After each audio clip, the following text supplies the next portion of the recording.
പറന്നെത്തിയ പത്രത്തിനരികിൽ പാഞ്ഞെത്തിയ ചുങ്കന്റെ നയനനിര വാക്കുകൾ എണ്ണിപ്പറക്കി ഗ്രഹിച്ചത്. വാണിജ്യ വില കയറ്റോ?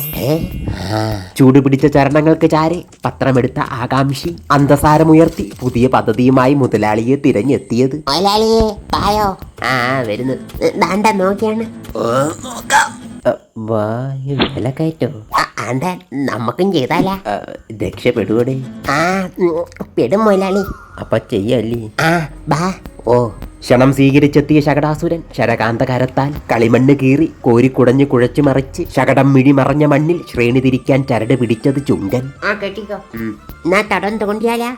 തോണ്ടാം. നരകരത്താൽ തടം തോണ്ടാൻ തറതൊട്ട മൺവെട്ടി കല്ലിനെ ചുംബിക്കുന്നു. ചുംബനം ചതുരം ചുറ്റിയ മൺവെട്ടി ജാളിതനായി ചളുങ്ങിയതും കല്ലിനെ മൺവെട്ടിയിൽ നിന്നും അകറ്റി കരയിൽ കയ്യാല തീർക്കുന്നു. കല്ലൊഴിയുന്ന മൺവേട്ടി വെയിലിൽ വിരവിയ നരനിഴലിന് മേലെ തടം വരികളിൽ വിടർന്നു തീർന്നതും വെള്ളം.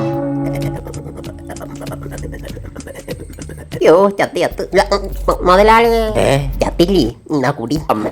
ഇനി നാളെ ചെയ്താ പോരെ? നമുക്ക് ബ്ലംബ്ലാവ് പണിയണ്ടേ? വേണം. എന്നാ പോയി ചാണാൻ നമുക്ക്. ചാക്കിൽ ചെരികിയ ചാണകം ചുമരിൽ ചാഞ്ഞ് ചാലിൽ ചിതറിച്ചൊരിഞ്ഞത് കുറ്റിമുല്ലയ്ക്കായി. വേരുമുളച്ചെത്തിയ മുല്ല കരങ്ങളോട് മണ്ണ് യാചിച്ചതും കരം കരകോരിയ കുഴിയിൽ മുല്ലയെ കൈയൊഴിയുന്നു. മണ്ണില്ലാതെ വണ്ടോണ്ട് കിളിക്കുവോ? കമ്പ് കുത്തിയ കിളിക്കുന്നതാ. അപ്പൊ മാങ്ങം എന്താ കുത്തിയ കളിക്കാത്തെ? നമുക്കിത് നട്ട് തീർക്കണ്ടേ? തീർന്നു തുടങ്ങിയ കുടിമാടങ്ങൾ തിങ്ങി മുല്ലമേടായി മാടമുറ്റം.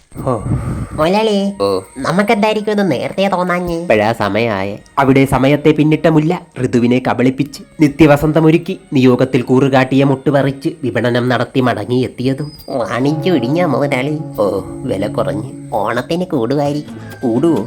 ഇല്ലെങ്കിൽ ഇടയ്ക്ക് ബന്ധിയാട്ടാലാ? പത്രത്തിൽ കണ്ടായിരുന്നു. പത്രം നിർത്തണം.